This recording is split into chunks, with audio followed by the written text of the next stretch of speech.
was really set. I was thinking, you know what, I'm not going to shop the Sephora sale.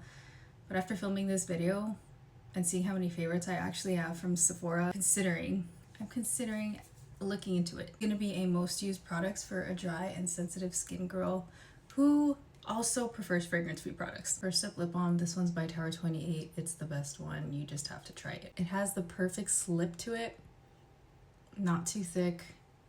And my favorite thing is it smells yummy without having any fragrance in it. My next recommendation is the MPH Under Painting Palette. I went into Sephora just browsing, not thinking much of it, but when I touched the cream with my own hand, I was amazed and I ended up leaving with the medium palette.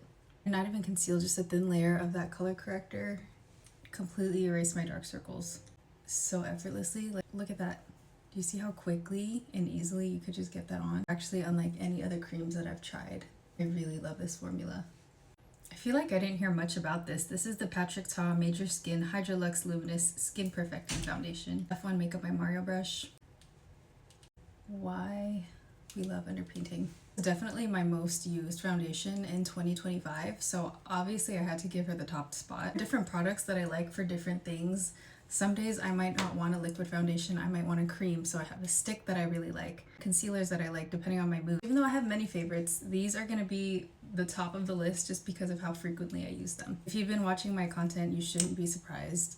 I love this Tower 28 concealer. The way that my dry, sensitive skin just eats this up, this is probably like my third tube of this shade that I bought, but I've definitely had like 5 or 6 tubes in different shades. And if you are a light medium, golden, neutral olive like me, check out the shade MDR. This one is a good one. I pretty much always use this if I just need to highlight certain areas. I literally use the EF1 for so many things, for the under eye, for doing a quick little sculpt on my nose. Loving this palette because you just use it for underpainting or you can build it up. I have not been using any cream bronzer except for using these. Really wish these were refillable. Rhode got me with these ones. I literally have not put down sprinkle and tan line. Now luckily for you, they're available at Sephora. The most gorgeous blush combo. This is pretty much the only powder I used all year. This is the Get Set Palisades Pink powder. And again, I'm a very, very, very extremely dry skin girl, so I don't have many powders that I use or like. Malibu Cooler blush is a little bit newer to my collection, but deserves to be in this video. Do you see how it gives like a pretty little blur?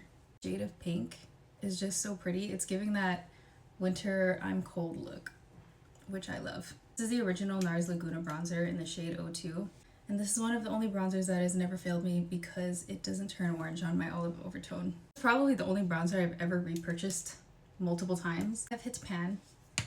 So in the sale, I am thinking of picking up a new bronzer in the sale. So if you have a olive skin girl friendly bronzer that I can find at Sephora or one not from Sephora, please let me know. Makeup by Mario Master Mattes is definitely my most used eyeshadow palette of 2025. Most days I would just skip eyeliner and line my eyes using this palette. Again, why I love the EF1, not only do I use it for my face, but at the end of my makeup, just to make sure everything is blended out seamlessly, I basically just use this as my magic eraser brush. I love my glowy skin, so I don't really use a highlighter, but if I did use a highlighter, it was Roxy by Tower 28. I loved putting this on my lips. You get that pretty little frosty lip. Even though I do love a matte look, it's just too pretty to not add. A little bit of sparkles and really build it up and transform any lippy into a frost. The Tower 28 mascara is the only one that I used this year, so she wins by default. The days that I was using eyeliner or tight lining, it was definitely the Makeup by Mario pencil. Most used lip combo was definitely Rhode Twist with a little bit of balance with Piggy on top. Are the Sephora products that I used most in 2025. I do have a lot more favorites, but I did realize that these were definitely my most used.